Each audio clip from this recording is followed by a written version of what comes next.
Chapter 17. An Underwater Forest. We had finally arrived on the outskirts of this forest, surely one of the finest in Captain Nemo's immense domains. He regarded it as his own and had laid the same claim to it that in the first days of the world, the first men had to their forests on land. Besides, who else could dispute his ownership of this underwater property? What other bolder pioneer would come axe in hand to clear away its dark underbrush? This forest was made up of big tree-like plants, and when we entered beneath their huge arches, my eyes were instantly struck by the unique arrangement of their branches, an arrangement that I had never before encountered. None of the weeds carpeting the seafloor, none of the branches bristling from the shrubbery, crept or leaned or stretched on a horizontal plane. They all rose right up toward the surface of the ocean. Every filament or ribbon, no matter how thin, stood ramrod straight. Fucus plants and creepers were growing in stiff perpendicular lines, governed by the density of the element that generated them. After I parted them with my hands, these otherwise motionless plants would shoot right back to their original positions. It was the regime of verticality. I soon grew accustomed to this bizarre arrangement, likewise to the comparative darkness surrounding us. The seafloor in this forest was strewn with sharp chunks of stone that were hard to avoid. Here the range of underwater flora seemed pretty comprehensive to me, as well as more abundant than it might have been in the Arctic or tropical zones, where such exhibits are less common. But for a few minutes I kept accidentally confusing the two kingdoms, mistaking zoophytes for water plants, animals for vegetables, and who hasn't made the same blunder? Flora and fauna are so closely associated in the underwater world. I observed that all these exhibits from the vegetable kingdom were attached to the seafloor by only the most makeshift methods. They had no roots, and didn't care which solid objects secured them, sand, shells, husks, or pebbles. They didn't ask their hosts for sustenance, just a point of purchase. These plants are entirely self-propagating, and the principle of their existence lies in the water that sustains and nourishes them. In place of leaves, most of them sprouted blades of unpredictable shape, which were confined to a narrow gamut of colors consisting only of pink, crimson, green, olive, tan, and brown.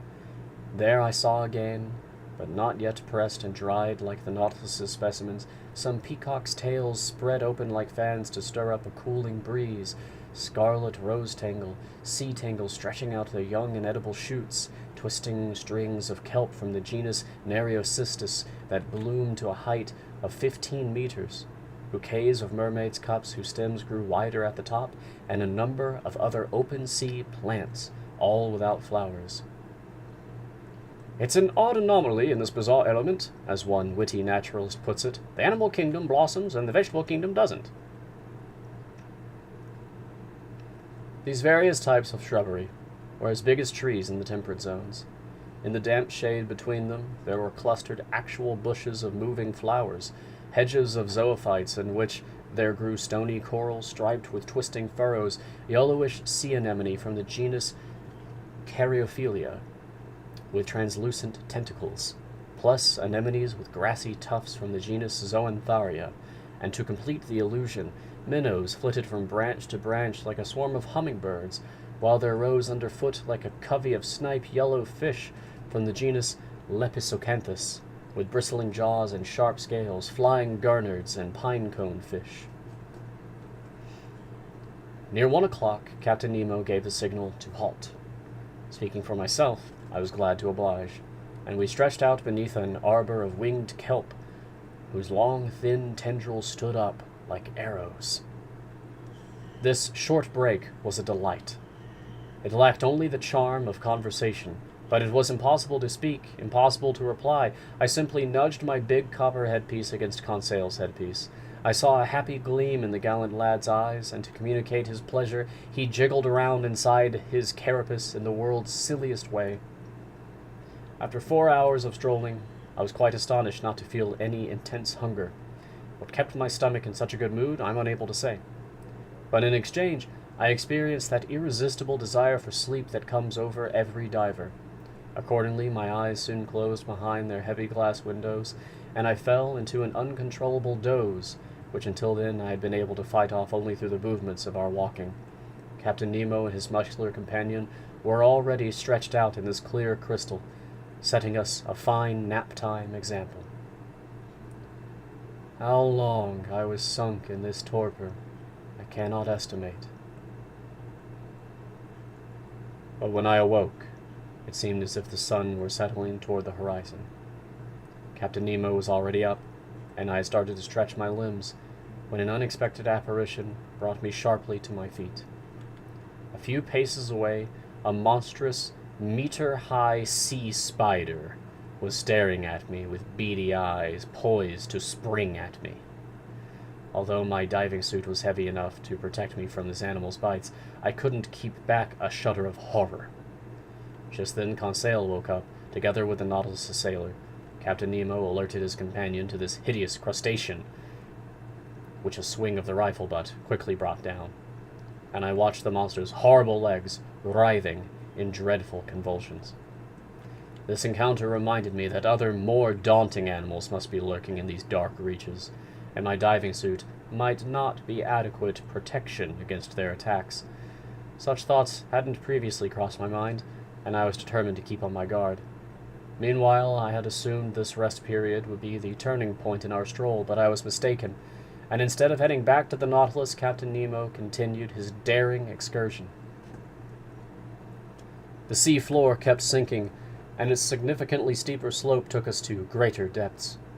It must have been nearly 3 o'clock when we reached a narrow valley gout between high vertical walls and located 150 meters down.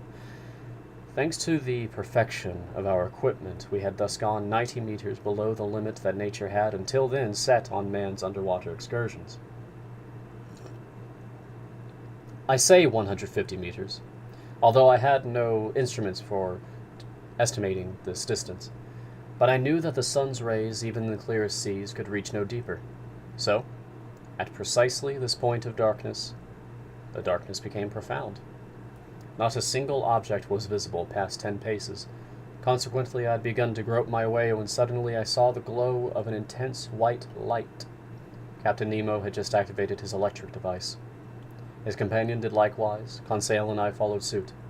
By turning a switch, I established contact between the induction coil and the glass spiral, and the sea, lit up by our 4 lanterns, was illuminated for a radius of 25 meters.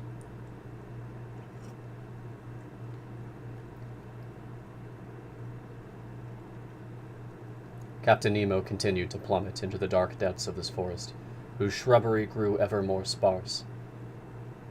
I observed that vegetable life was disappearing more quickly than animal life. The open sea plants had already left behind the increasingly arid seafloor, where a prodigious number of animals were still swarming: zoophytes, articulates, mollusks, and fish. While we were walking, I thought the lights of our Ruhmkorff devices would automatically attract some inhabitants of these dark strata, but if they did approach us, at least they kept at a distance regrettable from the hunter's standpoint. Several times I saw Captain Nemo stop and take aim with his rifle. Then, after setting sight down its barrel for a few seconds, he would straighten up and resume his walk. Finally, at around 4 o'clock, this marvelous excursion came to an end. A wall of superb rock stood before us, imposing in its sheer mass, a pile of gigantic stone blocks, an enormous granite cliffside pitted with dark caves, but not offering a single gradient we could climb up. This was the underpinning of Crespo Island. This was land.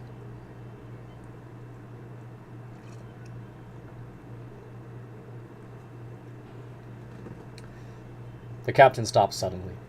A gesture from him brought us to a halt, and however much I wanted to clear this wall, I had to stop. Here ended the domains of Captain Nemo. He had no desire to pass beyond them. Farther on lay a part of the globe he would no longer tread underfoot. Our return journey began. Captain Nemo resumed the lead in our little band, always heading forward without hesitation.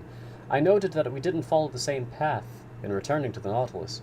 This new route, very steep and hence very arduous, quickly took us close to the surface of the sea. But this return to the upper strata wasn't so sudden that decompression took place too quickly, which could have led to serious organic disorders, and given us those internal injuries so fatal to divers. With great promptness the light reappeared and grew stronger, and the refraction of the sun, already low on the horizon, again ringed the edges of various objects with the entire color spectrum.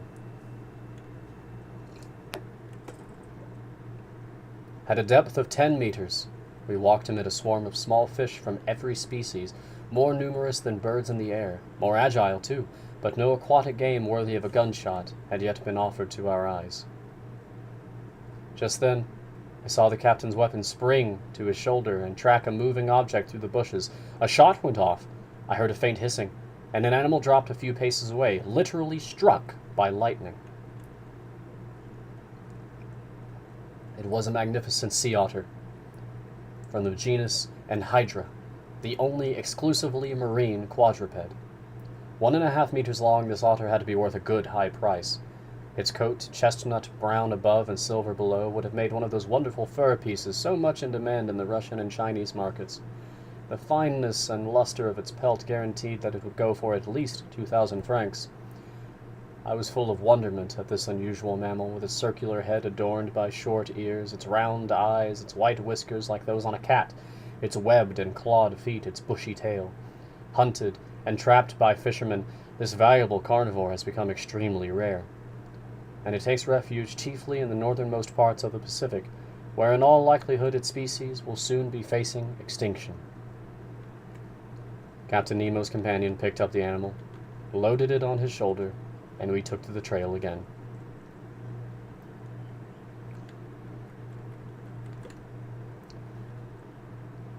For an hour, plains of sand unrolled before our steps. Often the seafloor rose to within 2 meters of the surface of the water.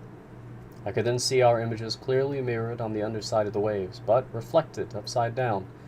Above us there appeared an identical band that duplicated our every movement and gesture, in short, a perfect likeness of the quartet near which it walked, but with heads down and feet in the air.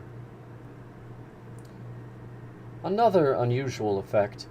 Heavy clouds passed above us, forming and fading swiftly, but after thinking it over I realized that these so-called clouds were caused simply by the changing densities of the long ground swells, and I even spotted the foaming white caps that their breaking crests were proliferating over the surface of the water.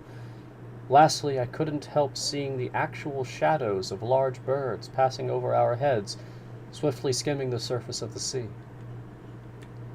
On this occasion, I witnessed one of the finest gunshots ever to thrill the marrow of a hunter. A large bird with a wide wingspan, quite clearly visible, approached and hovered over us. When it was just a few meters above the waves, Captain Nemo's companion took aim and fired. The animal dropped, electrocuted, and its descent brought it within reach of our adroit hunter, who promptly took possession of it. It was an albatross, of the finest species, a wonderful specimen of these open-sea fowl. This incident did not interrupt our walk. For 2 hours we were sometimes led over plains of sand, sometimes over prairies of seaweed that were quite arduous to cross. In all honesty, I was dead tired by the time I spotted a hazy glow half a mile away, cutting through the darkness of the waters. It was the Nautilus's beacon. Within 20 minutes we would be on board, and there I could breathe easy again, because my tank's current air supply seemed to be quite low in oxygen. But I was reckoning without an encounter that slightly delayed our arrival. I was lagging behind some 20 paces when I saw Captain Nemo suddenly come back toward me.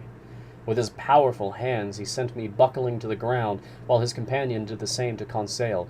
At first, I didn't know what to make of this sudden assault, but I was reassured to observe the captain lying motionless beside me. I was stretched out on the seafloor directly beneath some bushes of algae, when I raised my head and spied 2 enormous masses hurtling by, throwing off phosphorescent glimmers. My blood turned cold in my veins. I saw that we were under threat from a fearsome pair of sharks. They were blue sharks, dreadful man-eaters with enormous tails, dull, glassy stares, and phosphorescent matter oozing from holes around their snouts. They were like monstrous fireflies that could thoroughly pulverize a man in their iron jaws. I don't know if Conseil was busy with their classification, but as for me, I looked at their silver bellies, their fearsome mouths bristling with teeth, from a viewpoint less than scientific, more as a victim than as a professor of natural history. Luckily, these voracious animals have poor eyesight. They went by without noticing us, grazing us with their brownish fins, and miraculously, we escaped a danger greater than encountering a tiger deep in the jungle. Half an hour later, guided by its electric trail, we reached the Nautilus. The outside door had been left open, and Captain Nemo closed it after we re-entered the first cell. Then he pressed a button. I heard pumps operating within the ship. I felt the water lowering around me, and in a few moments, the cell was completely empty. The inside door opened, and we passed into the wardrobe. There our diving suits were removed, not without difficulty. And utterly exhausted, faint from lack of food and rest, I repaired to my stateroom, full of wonder at this startling excursion on the bottom of the sea. End of chapter 17.